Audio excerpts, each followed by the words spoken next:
আমরা যখন প্রথম আসমানে গেলাম, প্রথম আসমানে যাওয়ার পরে আদম আলাইহিস সালামকে তো দেখলাম, কিন্তু সাথে সাথে দেখলাম ওয়াহাদিহিল আসবিদাতু আন ইয়ামিনিহি ওয়া শিমালিহি নাসামু বানিহি, তার ডানে এবং বামে দেখলাম কিছু মানুষ।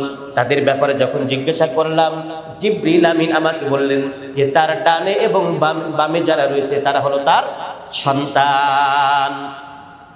কিন্তু ব্যতিক্রম ভাবে দেখলাম আরেকটা কাহিনী। কি দেখলাম? ফাইদা নাযরা আন ইয়ামিনিহি দাহিকা ওয়া ইযা নাযরা কিবালা শিমালিহি বাকা। ফাইদা নাযরা আন ইয়ামিনিহি দাহিকা, আমি দেখলাম যে আদম আলাইহিস সালাম যখন ডান দিকে তাকান তখন তিনি খুব হাসতেছেন।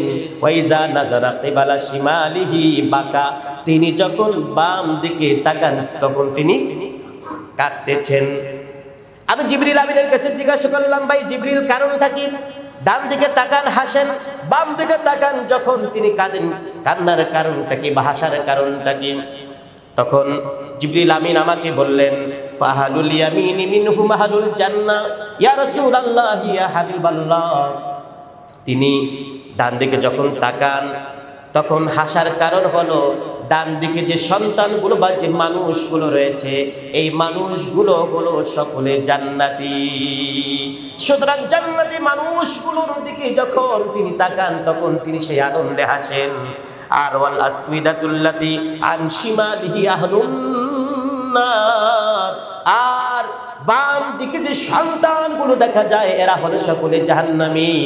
জাহান্নাম যেহেতু খারাপ জায়গা, এই খারাপ সন্তানগুলোর কথা যখন তার মনে পড়ে, তাদের দিকে যখন তাকান তখন তিনি বারবার সেই কথা মনে পড়ে কাঁদতে থাকে। নাউযুবিল্লাহ। আর আনাস ইবনে মালিক রাদিয়াল্লাহু তাআলা আনহু قال كان ابو ذر رضي الله تعالى عنه يحدث ان رسول الله صلى الله عليه وسلم قال فرج عن سقف بيتي وانا بمكة। আল্লাহর নবীর হাদিস হযরত আনাস ইবনে মালিক থেকে বর্ণিত। তিনি বলেন, হযরত আবু জার গফারি রাদিয়াল্লাহু তাআলা বর্ণনা করেছেন, তিনি বলতেছেন যে আল্লাহর নবী বলেন, ফুরিজা আন সাকফি বাইতি ওয়া আনা বিমাক্কা। আল্লাহ নবী বলতেছেন, ভালো করে খেয়াল করি, আমার জীবনে একদিন এমন ঘটনা ঘটেছে, আমি মক্কায় একটা বিশেষ ঘরের মধ্যে শুয়ে আছি। হঠাৎ করে আমি লক্ষ্য করলাম আমার ঘরের ছাদের দিকে, উপরের দিকে। এমন সময় দেখলাম ফানাজারা জিবরিল আলাইহিস সালাম আমার ঘরের মধ্যে প্রবেশ করেছেন। কিন্তু তিনি যে ঘরের মধ্যে প্রবেশ করেছেন উপর থেকে, আল্লাহর নবী বলেন যে আমি দেখতে পেলাম যে তিনি ঘরের মধ্যে যখন প্রবেশ করেছেন ঘরের ছাদ ছিদ্র করে, ছাদ জারি থাকুক, যে জাতি তৈরি থাকুক, তিনি ছিদ্র করে, জিবরিল আলাইহিস সালাম কি করেছেন? উপরের জায়গাটা ছিদ্র করে তার ঘরের মধ্যে প্রবেশ করেছেন। আচ্ছা, আপনারা বলেন যে ঘরের মধ্যে প্রবেশ করতে হলে জিবরিল আলাইহিস সালাতু ওয়াস সালামের ঘরের মধ্যে প্রবেশ করার জন্য ঘর ছিদ্র করতে হবে এমন কি কোনো প্রয়োজন ছিল? না, প্রয়োজন ছিল না। যেহেতু তিনি এসেছেন আল্লাহ পাক রব্বুল আলামিনের পক্ষ থেকে এবং তিনি যে কোনো জায়গায় থেকে যে কোনো আকৃতির মাধ্যমে, সূরতের মাধ্যমে কিন্তু তিনি ঘরে প্রবেশ করতে পারতেন। কিন্তু ছিদ্র করে কেন ঢুকলেন? তার কারণটা হলো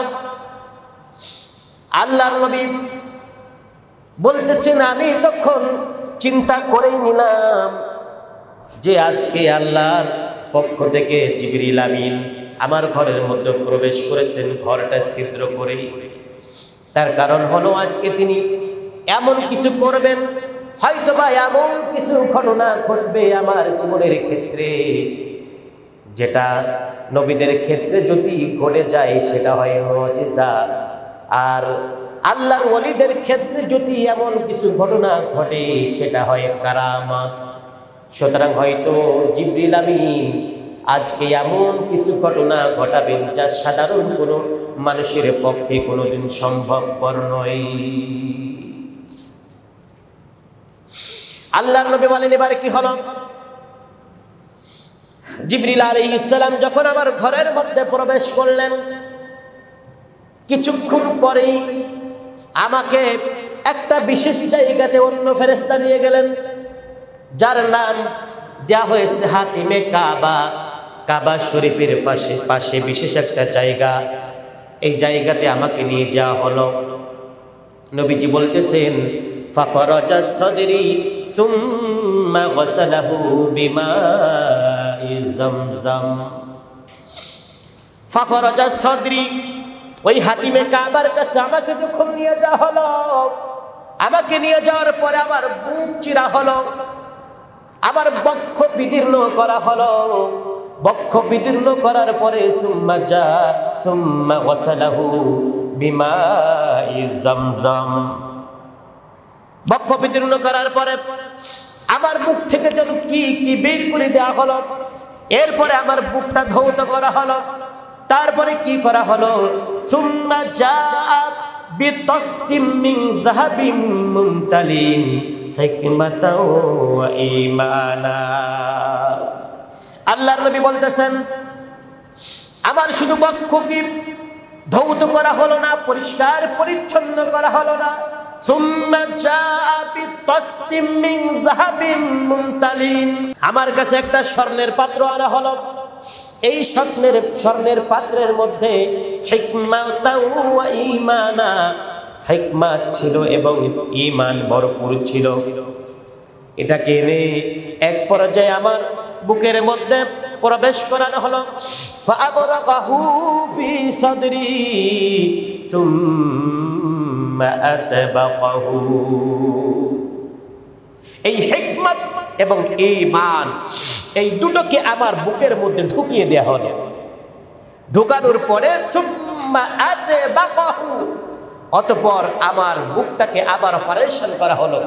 আবার সুন্দর করে যেমন বুক তেমন করে সুন্দর করে আটকে দেওয়া হলো।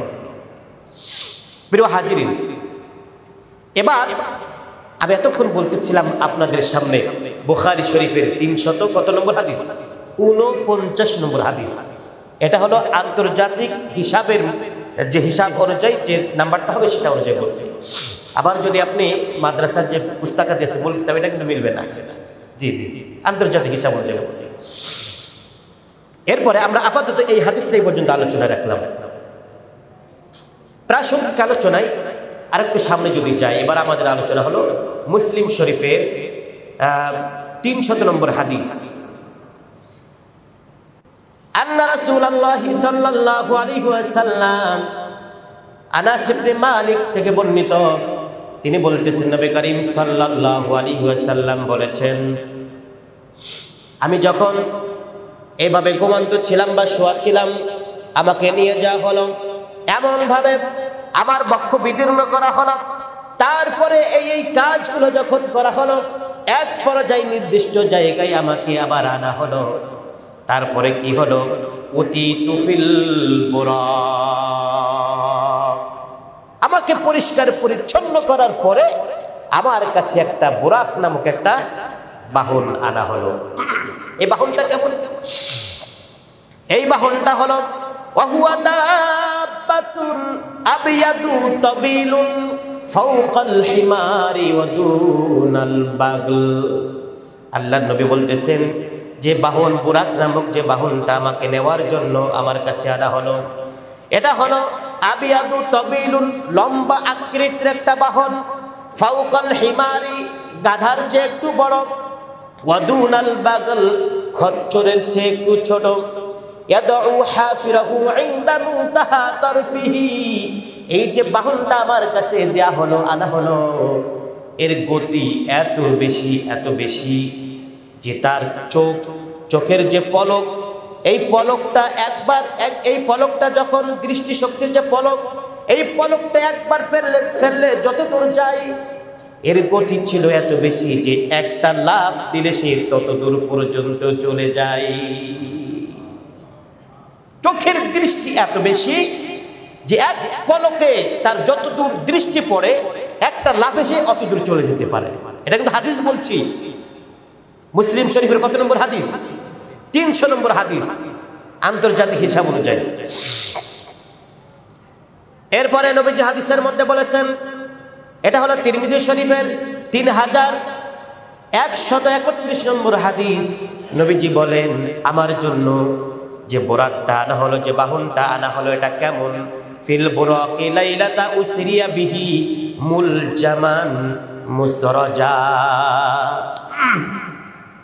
আল্লাহ নবী বলেন, আমার ভ্রমণের জন্য মেরাজের রজনীতে যে বুরাকটা আমার জন্য আনা হলো, মুলজামান মুসরাজান, এটার পিঠের উপরে এমন একটা জিনিস ছিল যাকে বলা হয় জিনপুশ। এই জিনিসটা এত সুন্দর ছিল যার উপরে বসতে খুবই আরামদায়ক। এবং যে বাহনটা, বুরাক নামক যে বাহনটা দেয়া হলো, এটা ছিল লাগাম লাগানো। হয় না অনেক সময় আমাদের এই ঘোড়াতে লাগানো হয়, এরপরে গরুর সামনে লাগানো, লাগান এক কথায়। আল্লাহ নবী বলেন, এটা লাগানো হলো, এই অবস্থা আমার কাছে আনা হলো। তো বুরাকটা যখন আনা হলো, ফাস্তাসআবা আলাইহি, আমার কাছে যখন বুরাকটা আনা হলো, তখন বুরাকটা খুব লাফালাফি করতেছিল, এমনভাবে নড়াচড়া করতেছিল যে ওর গায়ের উপরে, পিঠের উপর ওঠা আমার জন্য বড় কষ্টদায়ক হয়ে যায়। এমন সময় ফাকাল লাহু জিবরিলু আবি মুহাম্মাদিন তাফআল হাযা, এ বুরাক, তুমি কি এমনটা করবা? মুহাম্মাদের সাথে কেমন আচরণ করছো? তুমি যদি এমন ভাবে লাফালাফি করো, মুহাম্মদ সাল্লাল্লাহু আলাইহি ওয়াসাল্লাম তো তোমার পিঠের উপর উঠতে পারবে না, তুমি কেমনটা করতেই থাকবে নাকি?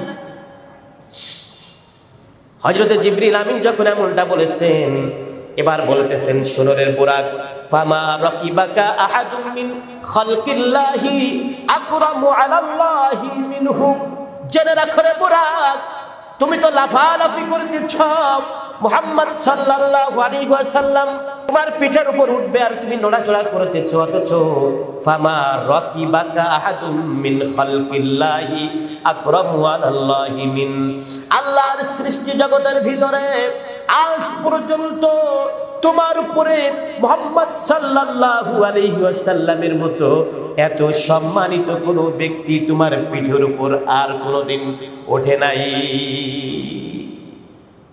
সুবহানাল্লাহ বলবেন না?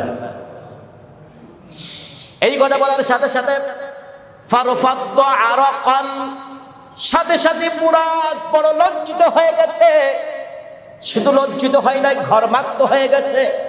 হাইরে, কেমন কাজ করলাম, আমি বড় অপরাধী, এমন যদি করি তাহলে তো বিশ্বনবী মনে কষ্ট পাবে। জিবরিল আমিন আমাকে রাগ করলেন।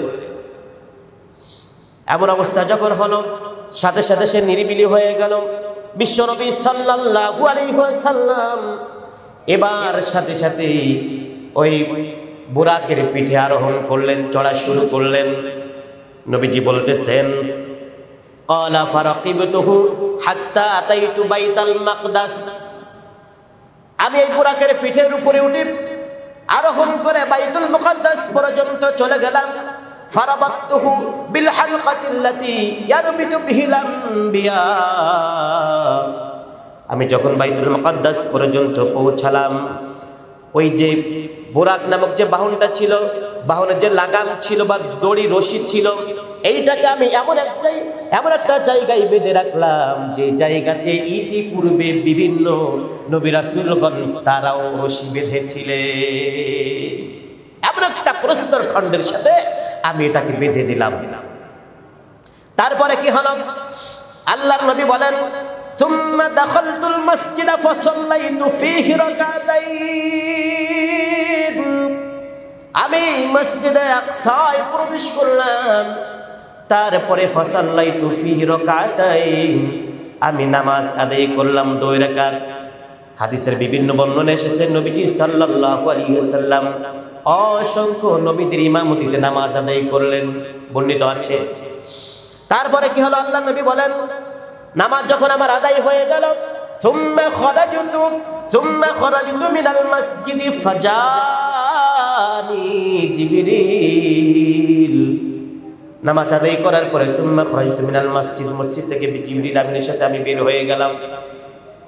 জিবরিল আলাইহিস সালামের সাথে বের হওয়ার পরে জিবরিল আলাইহিস সালাম বিনাইম মিন খামার ওয়া ইনাইম মিন লাবান, জিবরিল আলাইহিস সালাম আমার কাছে মদ নিয়ে আসলেন এবং কি আনলেন? দুধ। বিনাইন খামার ওয়া ইনাইন মিন লাবান। জিবরিল আমিন আমার কাছে মদ নিয়ে আসলেন এবং দুধ নিয়ে আসলেন। নবী করিম সাল্লাল্লাহু আলাইহি সাল্লাম বলেন ফাখতারতুল লাবান, আমি কি গ্রহণ করেছি? কি গ্রহণ করেছি বলেন? দুধ গ্রহণ করেছে। ফাখতারতুল লাবান, আমার কাছে আনলেন মদ এবং আনলেন কি? দুধ। আমি গ্রহণ করেছি কি? দুধ গ্রহণ করেছি। ফাকালা জিবরিল আলাইহিস সালাতু ওয়াস সালাম আখতারতাল ফিতরাহ। জিবরিল আমিন আমাকে বললেন ইয়া রাসূলুল্লাহ ইয়া হাবিবাল্লাহ, নবী হে, আপনি মদ গ্রহণ না করে আপনি যে দুধ গ্রহণ করেছেন, আখতারতাল ফিতরা, আপনি সঠিকটাই গ্রহণ করেছেন। সুবহানাল্লাহ। এই সেম হাদিস একটু ভিন্নভাবে আলোচনা করেছেন হযরত আবু হুরায়রা মুহাদ্দিসুল শিরোমণি। হযরত আবু হুরায়রা রাদিয়াল্লাহু তাআলা আনহু বলতেছেন লাইলাতা উসরিয়া বিহি বিইলাই বিকদাহাইন মিন খামরিন ওয়া লাবান। হযরত আবু হুরায়রা একটু ভিন্নভাবে বর্ণনা করেছেন যে নবীজি মিরাজ গমন করেছেন, নামাজ আদায় করেছেন মসজিদে। আল্লাহর নবীর কাছে বিকদাহাইন, দুটি পেয়ালা আনা হলো, মিন খামরিন ওয়া লাবানিন, মদের এবং দুধের পেয়ালা আনা হলো। এরপরে দুটো পেয়ালা যখন নবী করিম সাল্লাল্লাহু আলাইহি ওয়াসাল্লামের কাছে দেয়া হলো, সামনে দেয়া হলো, ফানাযারা ইলাইহিমা ফাআখাযাল লাবান। আল্লাহর নবীর হাদিস বর্ণনা করেছেন আবু হুরায়রা বলেন নবীজি বলেছেন আমার সামনে যখন দুটো পাত্র আনা হলো, ফানাযারা ইলাইহিমা ফাআখাযাল লাবান, আমি মদেরটা গ্রহণ না করে আমি বরং দুধের পেয়ালা গ্রহণ করেছি। সুবহানাল্লাহ। এরপরে জিবরিল আলাইহিস সালাম বললেন ক্বালা জিবরিলু আলহামদুলিল্লাহিল্লাযী হাদাকা লিল ফিতরা।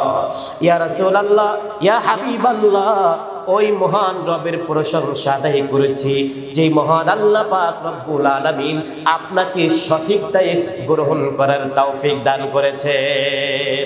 হে রাসূল জেনে নেন, লাউ আখাযাতাল খামরা গাওয়াত উম্মাতুক, হে রাসূল আপনি যদি কোন অবস্থাতে মদ গ্রহণ করতেন, বিশ্বাস করেন গাওয়াত উম্মাতুক, আপনার উম্মতগুলো কিন্তু সবাই পথভ্রষ্ট হয়ে যেত। এবার আসেন সামনের দিকে যাই। মসজিদ থেকে নামাজ আদায় হয়ে গেল, মদ আর দুধের কারবার শেষ হয়ে গেল।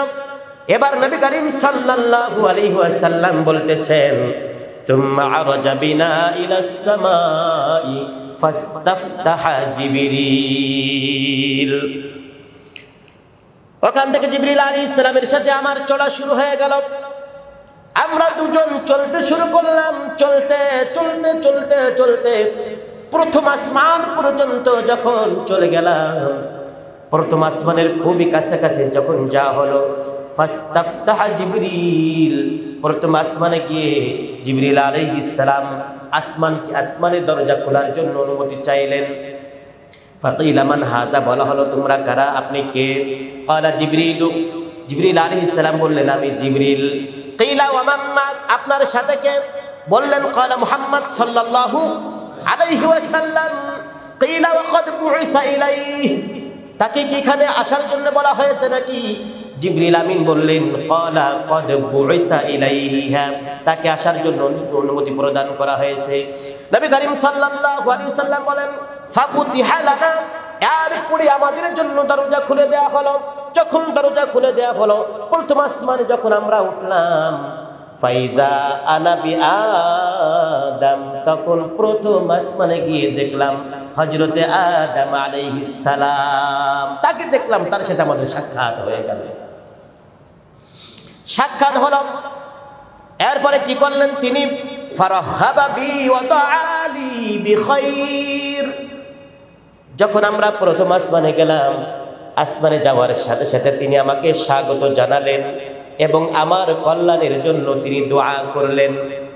সেম হাদিস নবী করিম সাল্লাল্লাহু আলাইহি ওয়াসাল্লাম অন্যত্র বলেছেন কুলতু লি জিবরিল মান হাযা, আমি যখন প্রথম আসমানে গেলাম হযরত আদম আলাইহিস সালামকে দেখে বললাম, জিবরিল আমিনকে জিজ্ঞাসা করলাম কুলতু লি জিবরিল মান হাযা, ভাই জিবরাইল ইনি কে?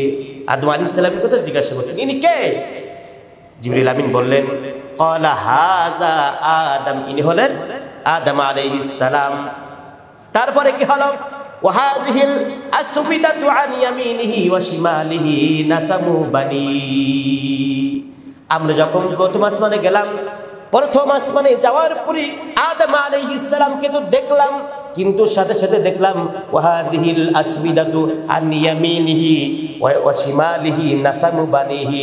তার ডানে এবং বামে দেখলাম কিছু মানুষ। তাদের ব্যাপারে যখন জিজ্ঞাসা করলাম, জিবরিল আমিন আমাকে বললেন যে তার ডানে এবং বামে যারা রয়েছে তারা হলো তার সন্তান। কিন্তু ব্যতিক্রম ভাবে দেখলাম আরেকটা কাহিনী। কি দেখলাম? ফাইদা নাযরা আন ইয়ামিনিহি দাহিকা ওয়া ইযা নাযরা কিবালা শিমালিহি বাকা।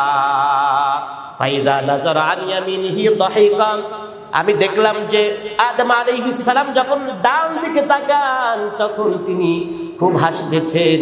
ওয়া ইযা নাযরা কিবালা শিমালিহি বাকা, তিনি যখন বাম দিকে তাকান তখন তিনি কাঁদতেছেন। আমি জিবরিল আমিনের কাছে জিজ্ঞাসা করলাম, ভাই জিবরিল কারণটা কি?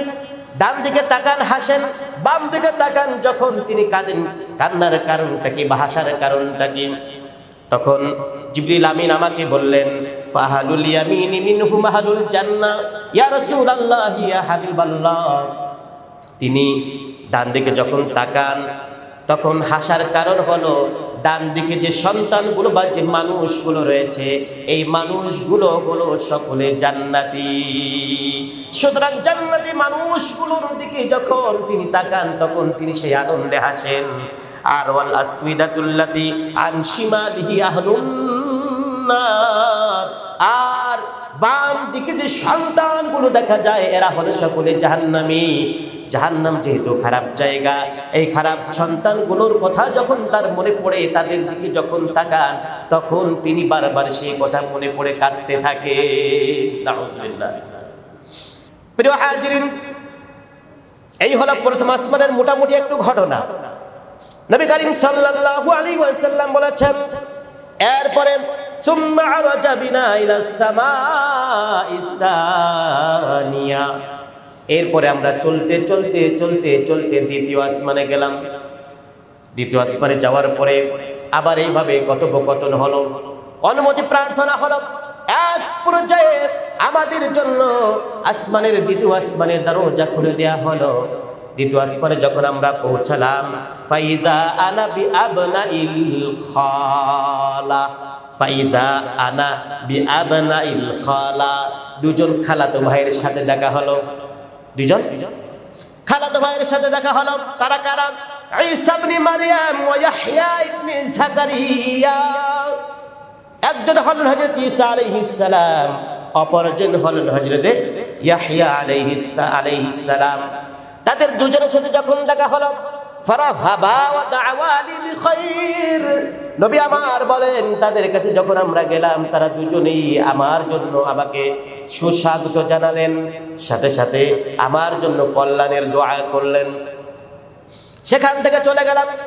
চলতে চলতে সুম্মা রাজা বিলাস সামাইস সালিসা, চলতে চলতে তৃতীয় আসমানে যখন গেলাম আবার সেখানে গিয়ে একই অবস্থা হলো। প্রশ্ন করা হলো, প্রশ্নের জবাব দেওয়া হলো। এরপরে আমাদের জন্য তৃতীয় আসমানের দরজা খুলে দেওয়া হলো। তৃতীয় আসমানে যখন গেলাম তখন যার সাথে দেখা হলো, ফাইজা নবী ইউসুফ সাল্লাল্লাহু আলাইহি ওয়াসাল্লাম। আমরা যখন তৃতীয় আসমানে পৌঁছালাম তখন হযরত ইউসুফ আলাইহিস সালামের সাথে দেখা হয়ে গেল। নবীজি আমার বলেন, আমি যখন ইউসুফ আলাইহিস সালামের চেহারার দিকে তাকালাম, ইযা হুয়া ক্বাদ উতিয়া শাতরাল হুসন, তার দিকে তাকিয়ে মনে হলো আল্লাহ পাক রব্বুল আলামিন মনে হয় তাকে পৃথিবীর অর্ধেক সৌন্দর্য দান করেছেন। তার সাথে কথোপকথন হয়ে গেল। এরপরে আমরা চলতে চলতে চলতে চলতে আবার সামনের দিকে অগ্রসর হয়ে গেলাম। সামনের দিকে যখন অগ্রসর হয়ে গেলাম চতুর্থ আসমানে চতুর্থ আসমানে যাওয়ার পরে ফাফতিহা লানা, আমাদের জন্য দরজা খুলে দেয়া হলো। ফাইজা আনা বি ইদ্রিস ফারহাবা ওয়া দাআলি বিখাইর। চতুর্থ আসমানে গেলাম, দেখা হলো হযরত ইদ্রিস আলাইহিস সালামের সাথে। তিনি আমাদেরকে সুস্বাগত জানালেন, আমাদের জন্য কল্যাণের দোয়া করলেন। এই ইদ্রিস আলাইহিস সালামের ব্যাপারে আল্লাহ পাক রব্বুল আলামিন একটা আয়াতে কারিমা বলেছেন, নবী আমার বলেন যে ইদ্রিস আলাইহিস সালামের সাথে যখন আমার দেখা হয়ে গেল, তখন আমার তো সেই আয়াতটা মনে পড়ে গেল। আল্লাহ পাক রব্বুল আলামিন তাকে দুনিয়ার জমিন থেকে সম্মানিত করে আল্লাহ পাক তাকে ওই চতুর্থ আসমানে রেখে আরো বেশি সম্মানিত করেছেন। আল্লাহ রাব্বুল আলামিন কোরআনুল কারীমের মধ্যে যে কথাটা বলেছেন, ওয়া রাফা'নাহু মাকানান আলিয়া। আল্লাহ রাব্বুল আলামিন বলেছেন, আমি ইদ্রিসকে জমিনে রাখি নাই, আমি তাকে চতুর্থ আসমানে উঠিয়ে নিয়েছি। ওয়া রাফা'নাহু মাকানান আলিয়া, এবং আমি আল্লাহ পাক রব্বুল আলামিন আমার ইদ্রিসকে চতুর্থ আসমানে রেখে অনেক বেশি সম্মানিত করেছি। সুবহানাল্লাহ। প্রিয় হাজিরিন, নবী আমার বলেন এইভাবে আমরা চতুর্থ আসমান থেকে পঞ্চম আসমানে উঠলাম। পঞ্চম আসমানে গিয়ে ফাইজা আনা বিহারুন সাল্লাল্লাহু আলাইহি ওয়াসাল্লাম ফারাহাবা লি ওয়া দাআনি বিখাইর। যখন আমরা ওই আসমানে গেলাম, পঞ্চম আসমানে গিয়ে হারুন আলাইহিস সালামের সাথে দেখা হলো, কল্যাণের দোয়া তিনি করলেন, স্বাগত তিনি জানালেন। এরপরে সাদিসা আমরা ষষ্ঠ আসমানে চলে গেলাম। ষষ্ঠ আসমানে যাওয়ার পরে এমনটা হলো, ফাফতিহা লানা ফাইজা আনা বিমূসা আলাইহিস সালাতু ওয়াস সালাম। মূসা আলাইহিস সালামের সাথে দেখা হলো। মূসা আলাইহিস সালামের সাথে দেখা হওয়ার পরে তিনিও আমাদের জন্য দোয়া করলেন, কল্যাণের দোয়া করলেন। এরপরে আমরা চলে গেলাম সপ্তম আসমানে। সপ্তম আসমানে যখন গেলাম, দেখলাম ফাইজা নবী ইব্রাহিম আলাইহিস সালাতু ওয়াস সালাম মুসনিদান যাহরাতু ইলা বাইতিল মা'মুর। সপ্তম আসমানে যখন গেলাম, দেখলাম যে বাইতুল মা'মুরের সাথে পিঠটা লাগিয়ে ঠেস দিয়ে হযরতে ইব্রাহিম আলাইহিস সালাম বসে আছেন। দীর্ঘ ঘটনা এখানে আছে মাঝখানে। নবী করিম সাল্লাল্লাহু আলাইহি ওয়াসাল্লাম বলেন, এরপরে এক পর্যায়ে সেখান থেকে আমাকে নিয়ে যাওয়া হলো সিদরাতুল মুনতাহা। এমন একটা জায়গায় নিয়ে যাওয়া হলো যে জায়গার উপরি ভাগে দুনিয়ার কোন মানুষ, কোন ফেরেশতা আর যেতে পারবে না। আল্লাহ পাক রব্বুল আলামিন এরপরে বিশেষ ব্যবস্থাপনায় আমাকে নিলেন, উপরে নিয়ে সম্মানিত করলেন। সম্মানিত করার পরে আল্লাহ পাক রব্বুল আলামিন আমাকে এমন কিছু দান করলেন। ফাআউহা, হাদিসের মধ্যে এসেছে ফাআউহাল্লাহু ইলাইয়া মা আউহা। নবী করিম সাল্লাল্লাহু আলাইহি ওয়াসাল্লাম বলতেছেন, আমাকে অনেক কিছু দান করলেন, তার ভিতরে বিশেষ করে যেটা দান করলেন, ফাফারাদা আলাইয়া 50 সালাতাম মিন কুল্লি ইয়াউমিন ওয়া লাইলাতিন। নবী করিম সাল্লাল্লাহু আলাইহি ওয়াসাল্লাম বলতেছেন, আল্লাহ পাক রব্বুল আলামিন আমার উপরে আলা 50 সালাতান ফি কুল্লি ইয়াউমিন ওয়া লাইলাতিন, রাতে এবং দিনে কয় রাকাত নামাজ ফরজ করেছেন? কয় রাকাত বলেন?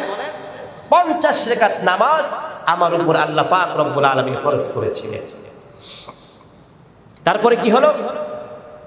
আল্লাহর নবী বলেন, আল্লাহ পাক রব্বুল আলামিন আমার উপরে যখন 50 ওয়াক্ত নামাজ ফরজ করলেন, আমাকে উপহার স্বরূপ দিলেন। ফানাজালতু ইলা মূসা সাল্লাল্লাহু আলাইহি ওয়াসাল্লাম, আমি এই 50 ওয়াক্ত নামাজ নিয়ে যখন চলে আসতেছিলাম জমিনের দিকে, এমন সময় দেখা হলো কার সাথে? মূসা আলাইহিস সালামের সাথে। মূসা আলাইহিস সালামের সাথে যখন দেখা হলো, ফাকালা মা ফারাদা রাব্বুকা আলা উম্মাতিক। মূসা আলাইহিস সালাম বললেন, হে নবী, আল্লাহ পাক রব্বুল আলামিন আপনার উম্মতদের উপরে কি ফরজ করেছেন? মা ফারাদা রাব্বুকা আলা উম্মাতিক, আপনার উম্মতদের উপরে কি ফরজ করেছেন আমাকে বলবেন? আল্লাহ নবী বলেন, কুলতু 50 সালাতান, আমি বললাম 50 সালাতান, কয়েকটা নামাজ? 50 ওয়াক্ত নামাজ ফরজ করেছেন। এবার মূসা আলাইহিস সালাম বললেন, ক্বালা ইরজি ইলা রাব্বিকা ফাসআলহু আত-তাখফীফ ফাইন্না উম্মাতাকা লা ইউতীকুনা যালিক। হে নবী, আপনি যান, ক্বালা ইরজি ইলা রাব্বিক, যান, ফিরে যান, আল্লাহ পাকের দিকে যান, তার কাছে যান। ফাসআলহু তাখফীফ, তাকে বলেন নামাজটা যেন খাটো করে দেয়, কমিয়ে দেয়।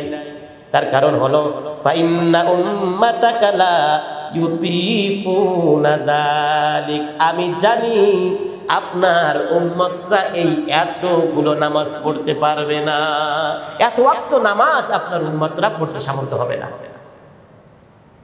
আচ্ছা আপনারা বলেন, এই যে মুসা আলাইহিস সালাম নবীকে যে কথাটা তখন বললেন, ভুল বলেছিলেন নাকি সঠিক বলেছিলেন? কি বলেছিলেন? সঠিক বলেছিলেন। কিভাবে সঠিক এটা অনুমান করলেন কিভাবে? তিনি বলতেছেন ফাইন্নী ক্বাদ বালাউতু বানি ইসরাঈলা ওয়া খাবারতুহুম, হে নবী তার কারণ হলো আমি বুঝলাম কেমন করে জানেন, বনি ইসরাঈল জাতি আমার কওমরা, ওদের কাছেও আল্লাহ পাকের পক্ষ থেকে এমন কিছু কিছু বিধান আমি নিয়ে যখন পৌঁছেছি তখন ওরাও কোনো বিধান মানতে চাই না, মোটে শুনতেই চাই না। সুতরাং এই ব্যাপারে আমি যথেষ্ট ধারণা রাখি, আপনি যান, আপনি যান আল্লাহ পাকের কাছে যান, এই 50 ওয়াক্ত নামাজ আপনার উম্মতরা পড়তে পারবে না। এরপরে কি হলো? নবীজি সাল্লাল্লাহু আলাইহি সাল্লাম বলেন ফারাজাতু ইলা রাব্বি, আমি ফিরে গেলাম আমার রবের কাছে। ফাকুলতু ইয়া রাব্বি খাফফিফ আলা উম্মতি, ইয়া আল্লাহ মেহেরবানি করে আমার উম্মতদের ঘাড়ের উপর থেকে, তাদের উপর থেকে নামাজটাকে আরো কমিয়ে দেন। নবী বলেন এই কথা বলার পরে ফাহাত্তু আন্নি খামসান, কয়েকটা কমানো হলো, 5 ওয়াক্ত নামাজ কমিয়ে দেয়া হলো। ফারাজাতু ইলা মূসা ফাকুলতু হাত্তা আন্নি খামসা, ফারাজাতু ইলা মূসা, এই 5 ওয়াক্ত নামাজ কমানোর পরে আমি চলে আসলাম এবার কার কাছে? মূসা আলাইহিস সালামের কাছে আসলাম। যখন তিনি বললেন যে আমার উম্মতদের উপর থেকে 5 ওয়াক্ত নামাজ তো কমানো হয়েছে, কি করা যায়? মূসা আলাইহিস সালাম বললেন না, ইন্না উম্মাতাকা লা ইউতিকুনা যালিক, তাও হবে না, তাও পড়তে পারবে না, এখনো 45 ওয়াক্ত রয়েছে। নবীজি এবার কি করলেন? নবীজিকে বললেন আবার যান, ফারজি ইলা রাব্বিকা ফাসআলহু তাখফিফ, আবার যান কমিয়ে নিয়ে আসেন।